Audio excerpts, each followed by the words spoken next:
Locked On Blues, your daily podcast on the St. Louis Blues. Part of the Locked On Podcast Network, your team every day.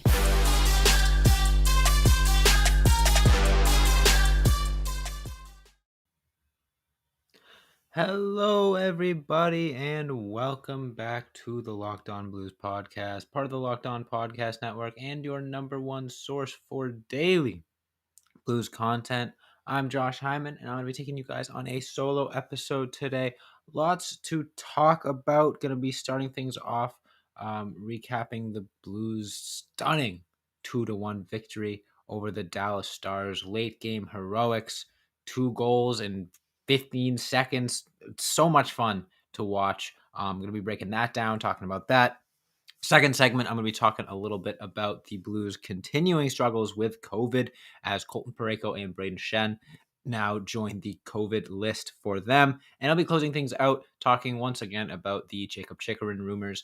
It was reported on 32 Thoughts that the Blues are officially in on the Chychrun discussion, so might be a little bit more to it than I initially thought. So I'm going to be getting into all of that and more. But first, I wanted to thank anyone out there who makes Locked On Blues your first listen every day. We are free and available on all platforms. Without further ado, let's talk about it. Maybe the most exciting victory I've seen in a while for the St. Louis Blues. You know, obviously not their strongest game necessarily from start to finish. But the fact of the matter is, with 50 seconds left in regulation, they were losing 1-0, and they won in regulation, causing Rick Bowness, coach of the Dallas Stars, to smash his stick against the glass on the bench, get himself a big fine. Lots of salty Stars fans in my Twitter mentions, I should say. Lots of fun if you're a Blues fan in that game. Started out back and forth. Husso stood tall for sure in his first start in a while. Definitely seemed like the Blues couldn't really get out of their own end there early on, playing a little sluggish, a little slow. Definitely gave Husso a challenge, and he stood tall to the task. Playing well, and keeping the Blues in it for the most part at the beginning. And I'm saying Husso, I meant Jordan Binnington. My mind's all over the place. Jordan Binnington, sorry. Played really well. Kept the Blues in the game there. A little editing there for Tommy to do. But those of you on YouTube, you're getting that live, uncensored, unedited. Anyways, yeah, Jordan Binnington did a good job of keeping the Blues in the game early. Couldn't really get out of their own end. And, really seemed like a game that they were going to struggle in. Binnington stood up to the task early and kept them in the game, like I said. Did a good job of really just, keeping the Stars at bay. Didn't let them get too much momentum in the offensive end. Didn't allow a ton of rebounds or anything like that would allow the Stars to really hem in the Blues. Because like I said early on, the Blues had enough of a hard time getting out of their own zone. So the fact that Binnington was playing as well as he did kind of gave them a bit of a safety net to fall back on when it came to, surviving that first and early second period. The Stars did end up striking first in the second period, getting a goal there from Robertson, who seemed to come out of nowhere this season for the Stars and has been terrorizing the Blues all season. Seems like every time they've played, his name's been winding up on the score sheet. That being said, the Blues did a good job of keeping it 1-0. Definitely felt like that game could have gotten out of hand, with the amount of pressure that the Stars were putting on, especially after that first goal. It felt like this was sort of a done deal for the Blues. I saw a lot of takes on Twitter like, oh, boys were out partying last night, didn't really show up today, weren't expecting to win, etc., etc. And I disagree. I think while they definitely didn't have their game, early on, as we saw, they still did a good job of, doing their best, digging their heels in and keeping the game from sort of getting out of hand. Because the fact of the matter is, on any given night, there's going to be times when you're just not having it, as a team.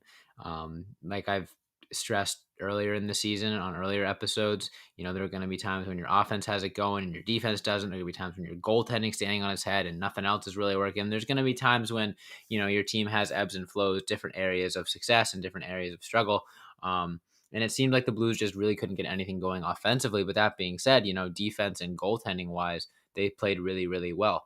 And anytime you do that, anytime you have defense and goaltending like the Blues had in that Stars game, you're going to have a chance to win no matter what happens. The Blues went up against Braden Holtby, who stood on his head for the first 59 minutes and 15 seconds of that game, pretty much.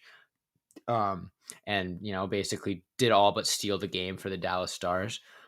So anytime you're facing a goalie that's playing that well, if you're the St. Louis Blues or any team really, you'd be lucky to enter the third period with only a 1-0 deficit at your head. It really felt like nothing the Blues could do would get past Holtby. He was swallowing everything up, not allowing rebounds, not allowing guys to get in deep, whatever you want to say. It really felt like the Blues just couldn't generate anything on offense. And part of that was them due to them not really moving their feet, being a little sluggish.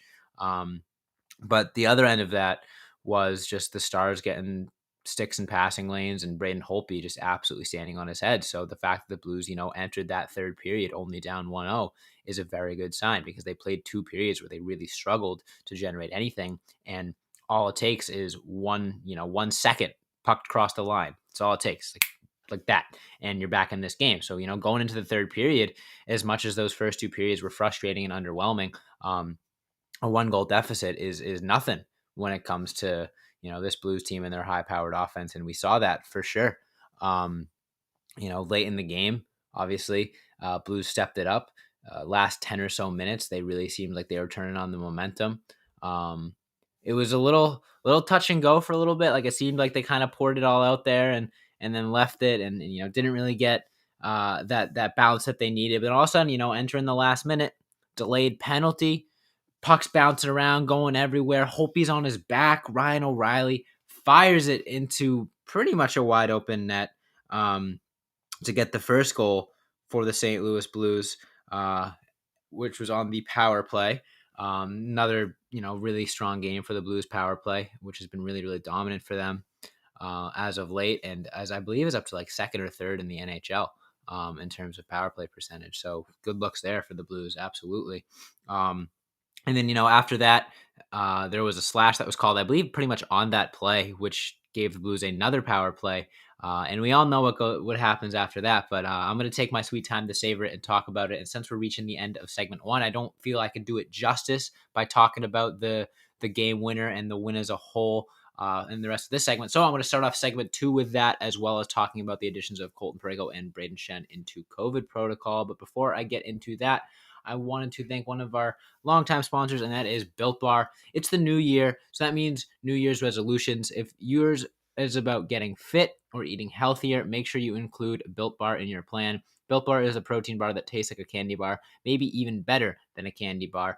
Built Bar makes it easier to stick to your resolution because it tastes so good, you'll want to eat it. Unlike other protein bars, which can be chalky or waxy or even taste like a chemical spell. You want to eat healthy, but it just gets so boring. By week 3, you might be thinking, this is just not worth it. Where's the chocolate? Where's the sweets? Well, Built Bar is covered in 100% chocolate every bar. Most Built Bars contain 130 calories, 4 grams of net sugar, 4 net carbs, and 17 grams of protein. Compare that to a candy bar, which usually has around 240 calories, 30 grams of sugar, and dozens of net carbs. Here's an idea for the new year. Go to all your secret treat stashes at home, in the pantry, at the office, in the car, wherever. Throw out all the sugary or calorie-filled treats and replace them with Built Bar. So whenever you're craving a snack or treat, you can reach for something that's healthy and it tastes incredible. There's so many delicious flavors to choose from: coconut, almond, peanut butter brownie, raspberry, cookies and cream, salted caramel, mint brownie, and so many more. In fact, Built is always coming out with new limited time flavors. So check out Built.com often to see what's new. Go to Built.com and use promo code LOCKS15. You'll get 15% off your order. Use promo code LOCKS15 for 15% off at Built.com. We'll be right back. Okay, so we are back. Segment 2 of today's episode. Let's see if I can get through it without blatantly confusing 2 players like I did in that first segment. If so, I'd count that up as a W for me. But speaking of W's, I believe right in the last segment we left off at the Blues excitingly tying things up 1-1 with about 40 seconds to go in the first period, or in the third period.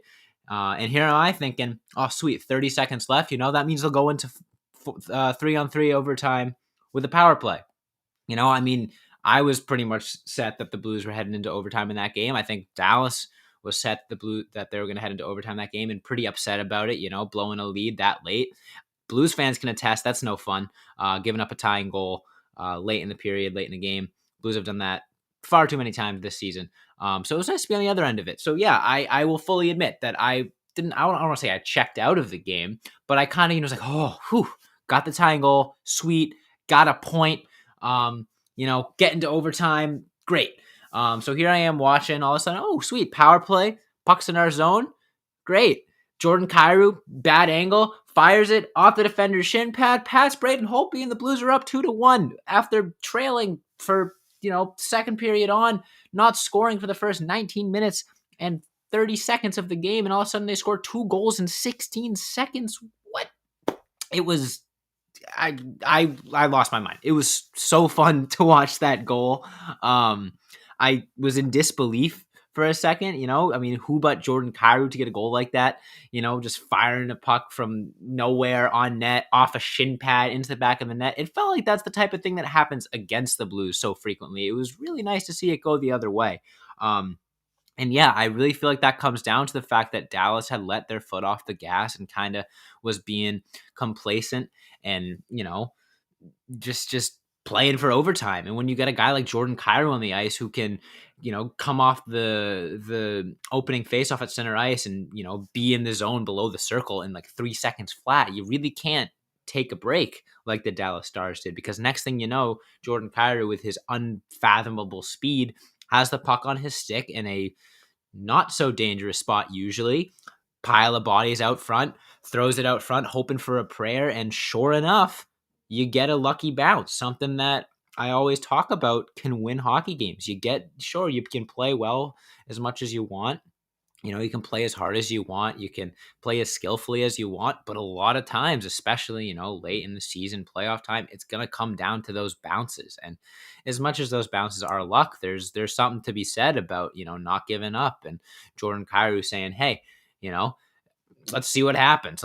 Might as well throw the puck out front and just, throw it on net, see what happens. Braden Holtby had been on fire all game, and then all of a sudden lets in 2 goals on 2 consecutive shots, got shaken off of his game after giving up that first goal. And sure enough, next shot he sees is off his defender's shin pad, and Stars are down 2-1. I'm psyched about that win, because one thing that I've said about successful teams find many different ways to win. And we've seen the Blues win in many different ways, not just this season, but over the past few weeks. We've seen them win in blowout fashion. We've seen them win in close games. We've seen them win games that they probably deserve to lose. I'm not saying they deserve to lose this game against Dallas, but with the way that Braden Holtby played and the way that the Blues struggled for, you could argue the first 50 minutes of that game, I would not have been surprised to see the Dallas Stars, come away with a 4-0 victory with the way that they played. But the Blues did a really good job of locking down defensively, and Jordan Binnington, who had been a little bit, shaky in his past few starts, had one of his strongest starts of the season, kept the Blues in it, gave them a chance. And when you got an offense as high power as the one that the St. Louis Blues have, all it takes is a 1-goal deficit with 30 seconds left, and boom, you're in this game. A few little tidbits to clean up after that. Obviously great win. Seattle coming to town, first time playing in St. Louis, or is it first time St. Louis played in Seattle? Gonna fact check that before I make a fool of myself again. First time Seattle is playing in St. Louis.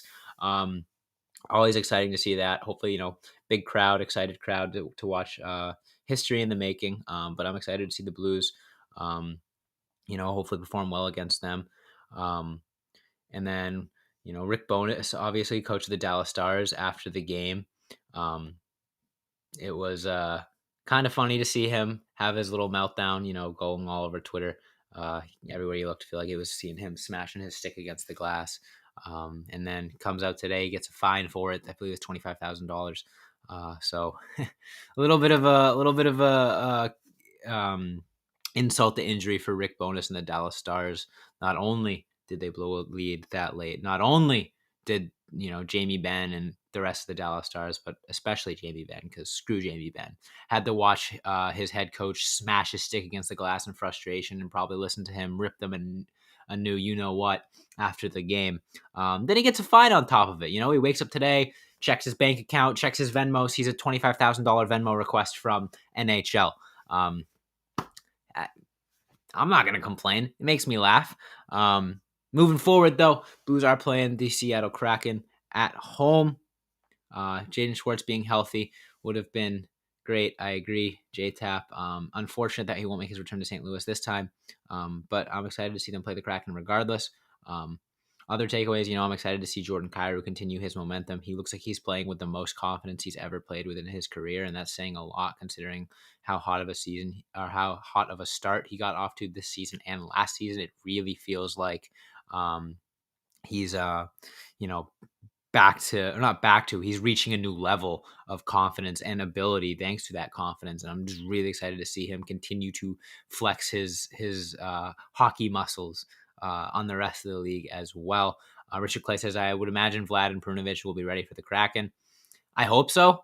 I'm not going to speculate at this point, because the Blues have done a really good job, next man up mentality and all that. And it just feels like every day the injury list keeps growing longer and longer. So I hope Vlad and Perunovic come back. But that being said, I did want to talk this segment about Colton Parayko and Braden Shen joining the COVID list for the St. Louis Blues. Two guys that have been a little bit underwhelming this year. I think Parayko's been better than last year, when everyone was really calling him out and stuff. But I still feel like he's definitely a little reserved than what he could be this year. I think he's been really solid, but I don't think he's morphed into that number one defenseman that Blues fans thought he would be following that cup run where he was so dominant.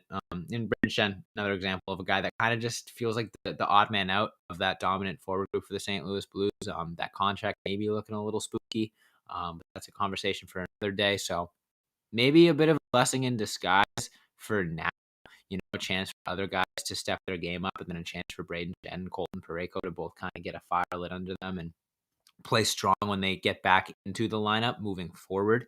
But with both of those guys entering COVID protocol, and more specifically with Colton Parayko entering COVID protocol, there remains one player on the St. Louis Blues who has stayed fully healthy this season, knock on wood, and that is Marco Scandella. How ironic that the scapegoat of this season for St. Louis Blues fans is the only one who has appeared in every single game for them, which just goes to show how much adversity the St. Louis Blues have dealt with this season, how difficult it has been for them to, just stay healthy and field the full roster. They played their second game with a full healthy roster a few games ago. And then, sure enough, right after that, two of their best players, or two of their most promising players this season, in Vladimir Tarasenko and Scott Perunovic, go out with protocol or go out with COVID. And now Braden Shen and Colton Parayko join them. Who knows if the Blues will ever play fully healthy again, but you know what? They're winning, so I can't complain too much. Richard Clay says that's okay because Jacob Chychrun will become our number one D-man. Last time that Tommy and I talked about this, I was kind of not sold on the idea that the Blues were interested in him, but my silly self got proved wrong in the most recent 32 Thoughts, where it was reported that the Blues are interested in Jacob Chychrun. So I'm going to be talking about that, the potential trade packages, and more in the third segment. But first, I wanted to tell you guys about betonline.ag. If you guys have a prediction where you think Jacob Chychrun will end up, you can place a bet on that at betonline.ag. BetOnline would like to wish you a happy new betting year as we continue our march to the playoffs and beyond. BetOnline remains the number one spot for all the best sports wagering action for 2022. New year and a new updated desktop and mobile website to sign up today and receive your 50% welcome bonus on your first deposit. Just use our promo code LOCKEDON to get started. From football, basketball, hockey, boxing, and UFC, right to your favorite Vegas casino games, don't wait to take advantage of all of the amazing offers available for 2022. BetOnline is the fastest and easiest way to wager on all your favorite sports. BetOnline, where the game starts, and we'll be right back.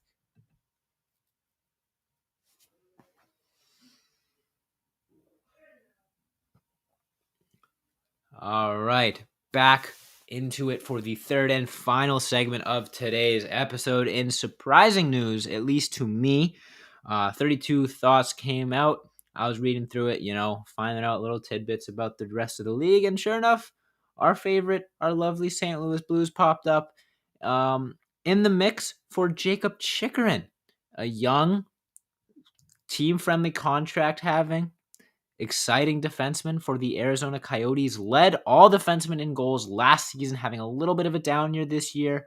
A little bit of health issues in his career. But that being said, he is a young defenseman. He plays well on both ends of the ice. He's big, and he's on a very, very, very, very, very, very, very team-friendly contract for a player of his caliber at his position. I believe it's like another 5 years at like 4.6 million, something ridiculous like that. All of these aspects are just going to make it harder for the Blues to trade for him. The only thing working in their favor, you could call it favor, in terms of bringing his value down, is his injury history, which is my number one restraint in trading for him. That being said, though, it is reported that the Blues are in on him, so got to do the due diligence, got to talk about it, got to think about what the package could be. The reports are that they want I believe it was a young player, a high-end prospect, and a first-round pick. I know that the name that was tossed around for the Blues would be Joel Hofer. Another guy that they have in their goaltending ranks that just maybe is the odd man out. With the youth that the Blues have at their goaltending spot, you could see one of them go out between, Ville Husso, Joel Hofer, Colton Ellis. One of those three guys is probably expendable just due to the pure numbers of the situation. That being said, it would definitely take much more than that. I would expect a guy like Klim Kostin to be in the deal, maybe even Scott Perunovich as well. And of course, a first round pick. Now, the other issue that comes with that is the salary. As Richard Clay points out in the chat, the most likely solution is probably Marco Scandella in terms of salary matching. Because the Blues are right up against the cap at the moment, so they do have work to do if they do want to bring in a guy with a semi-large cap hit like Chychrun. You gotta send some money the other way.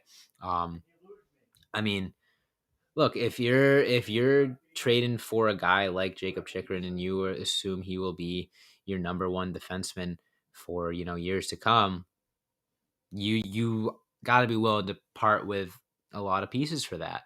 That being said, given his injury history and given that he's only had really one solid year, granted it was an extremely solid year, leading all defensemen in goals on a team as poor as the Arizona Coyotes, I don't know if I'm jumping at the opportunity to gut your entire future for one guy. We've seen the Blues sort of go into their prospect pool lately, whether it's trading Dominic Bach for Justin Falk or Tage Thompson for Ryan O'Reilly. The Blues aren't afraid to dump some of their premier prospects. That being said, you're not just looking at dumping prospects. If the trade really is Perunovich, Kostin, Hofer, Scandella, that is 4 players that have played for your roster this year. That is 4 guys that you have played at the NHL level this year. You're going to have to replace Perunovich, Kostin, and Scandella as guys that are in your lineup almost every night. Kostin is a little bit of an extra guy, but Perunovich and Scandella have been playing with this defense pretty much all season. So yes, Jacob Chychrun is great, but is the addition of Jacob Chychrun going to account for losing 2 or 3 roster guys? Maybe. The Blues do have the depth, I think, on forward to take a hit like that. I think they got some extra forwards that can really come in and get the job done. But that being said, you're looking at it tonight or tomorrow night with a guy like Braden Shen going down with injury. Now it's like, what the heck are the Blues going to do? James Neal from the taxi squad, I guess. But the Blues are already thin enough with all the injuries and COVID guys that they've got. I just don't know if they're going to be willing to dump that many roster players for one guy. I would maybe see Jacob Chychrun joining the Blues in the offseason. That might make a little more sense. It's tough, it's just a lot for one guy if that's really the price, not to mention what a guy like Joel Hofer could turn into. We saw Binnington, kind of come from nothing, and Joel Hofer is a premier prospect at the goaltending position. Maybe he could turn into a really capable NHL goalie someday, and you'd really be kicking yourself if you're going up against Joel Hofer and he's pitching shutouts left and right because you traded for Jacob Chychrun, and God forbid Jacob Chychrun continues to have injury woes, whatever, what have you. That's the negatives of it. I do want to, put a positive spin on this because I don't think it's all doom and gloom. We talked a lot earlier this season about the Blues being one piece away from being a Stanley Cup contender. And if the Blues go out and they trade for Jacob Chychrun and they get the version of Jacob Chychrun that led all defensemen in goals last season, the Blues can win a Stanley Cup. Without a doubt. Absolutely. They're missing a piece, and that missing piece is on defense. Do I think that this team right now couldn't win a Stanley Cup? Not necessarily. But I do think that if you want to compete for a Stanley Cup, you need to have a really, really elite defensive core, and the Blues don't quite have that yet. And Jacob Chychrun could be the guy that really pushes the needle for the St. Louis Blues and allows them to, take that next step and contend for a Stanley Cup. I just don't know if the if the reward outweighs the risk at this moment. Just anytime you're giving up that many players, that many young players, it would really stink if even one of those players became more valuable than Jacob Chychrun was. And the fact of the matter is, Perunovic, Kostin, and Hofer, or any of those guys like that, all potentially could be really valuable NHL pieces down the line for the Blues or the Arizona Coyotes if that trade were to happen. So if I'm Doug Armstrong and you're calling me up, Bill Armstrong, GM of the Arizona Coyotes, you call me up and you say, hey, I will give you Jacob Chychrun. You give me Joel Hofer, Scott Perunovic, Glenn Kostin, Marco Scandella, and a first. I say no. That is 5 NHL caliber pieces. First round pick, obviously very valuable, not a player, but 4 guys that, have seen time in the NHL this season. Joel Hofer, who knows, could be NHL ready next season at this rate. We don't know. I just think that's too much to give up for one guy, especially a guy with injury history, especially a guy that has been inconsistent like Jacob Chychrun. Sure, he's been on the Arizona Coyotes, and you could say, put him with a good team and he'll light it up. I'm not buying it. But that being said, I have so much trust and faith in Doug Armstrong. I don't think he has really lost on a trade in a long, long time. Apart from, you could argue, like the Fabry trade, but that was for more than just hockey. So I trust Doug Armstrong with whatever he decides to do. If he thinks trading for Jacob Chychrun could bring this team a Stanley Cup and he could do so without mortgaging the future, then I'm all for it. But that being said, we just got to wait and see because we can't predict the future, unfortunately. But we're going to do our best to cover all the future endeavors of the St. Louis Blues here on the Locked On Blues podcast. That is all the time I have for you guys today. So I wanted to thank everybody so much for listening and watching on YouTube. So make sure you hit that follow or subscribe button on whatever podcast platform you're listening to us on. Leave us a review if you're feeling so kind. Hit that subscribe button on YouTube and that notification bell. That way you can be notified whenever we either go live or upload a new episode. We just hit 100 subscribers, which is really, really cool. Hopefully the first of many milestones for us. We've loved doing this YouTube thing. We've been able to interact with so many more of you guys, talk with you guys in chat, all that fun stuff and more. It's been great. Follow us on all of our social medias at Locked On Blues on Instagram, Twitter, Facebook, and TikTok. You can follow me on Twitter. There you go. Look at that point. At Josh Hyman NHL. Follow Tommy on Twitter at TWelcher15. Thanks so much for listening. And as always, let's go Blues.